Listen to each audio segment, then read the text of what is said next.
So I am Hersh's father. On Friday night, the 6th of October, it was Shabbat. It was the holiday of Simchat Torah. Our family celebrated together. We went to synagogue. We danced. We celebrated, had a good time. After dinner, we had dinner. After synagogue, we had dinner with two other families. Hersh had told us all along that he was going to cut out at some point with his friend and go camping.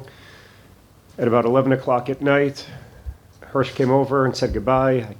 My wife and I kissed him, we hugged him, and he went off to meet his friend Aner. Shabbat morning, Saturday morning, October 7th, I got up early, I went to synagogue. I was already hearing booms in the sky. I got to synagogue, we were in and out of bomb shelters. After about an hour, we called it off and everybody went home. I walked into my house Saturday morning, October 7th at about 9:15.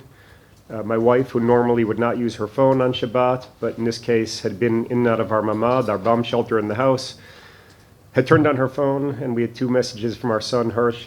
Both came in at 8:11 a.m. Message number one said, "I love you."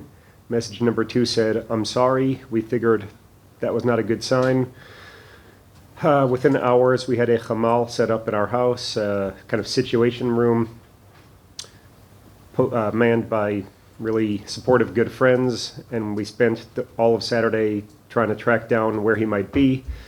Unsuccessfully, Saturday night the police called me and asked me to bring items that would contain Hersh's DNA to the police station, which I did. I brought his toothbrush and some hair from his pillowcase. At some point late in the night, Saturday night,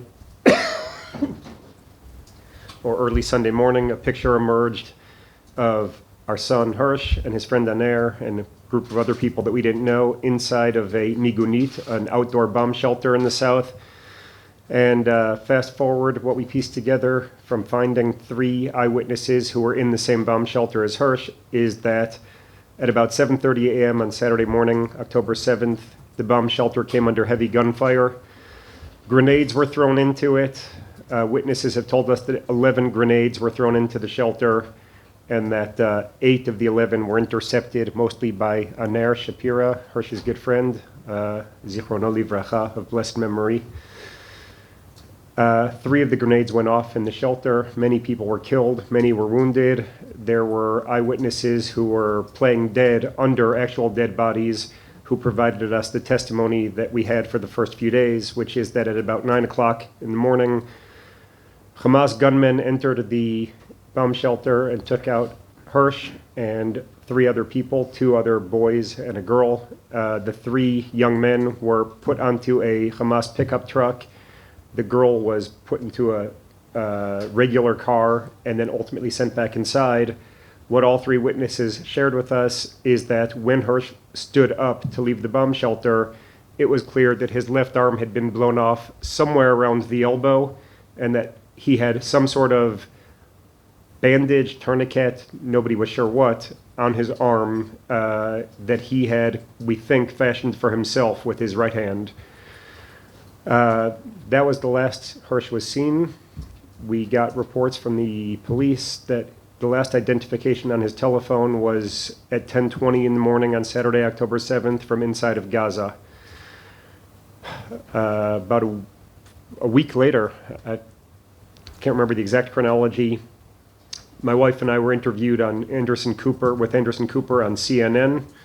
And after the interview, as we were hanging up, we heard, "I'm calling you." And a minute later, my phone rings, and it's Anderson Cooper himself saying, "Have you seen any videos of Hersh?" And I say, "No." And he says, "I have one. I've been following Hersh's story. I read Rachel's piece that she had written in the New York Times. And now that I've seen you and interviewed you, I know that I have a video of Hersh, and I'm going to send it to you." And he sent us a video that is pretty poor quality, but as a father, I immediately recognized that Hersh was in that video. We've subsequently had teams of people improve the quality of the video. That is what the doctor has seen and analyzed, and he will talk about it. But Hersh's situation is dire. He had his left arm blown off. Now it's been about 16 days, and we are hoping and praying that he's getting the medical treatment that he urgently needs.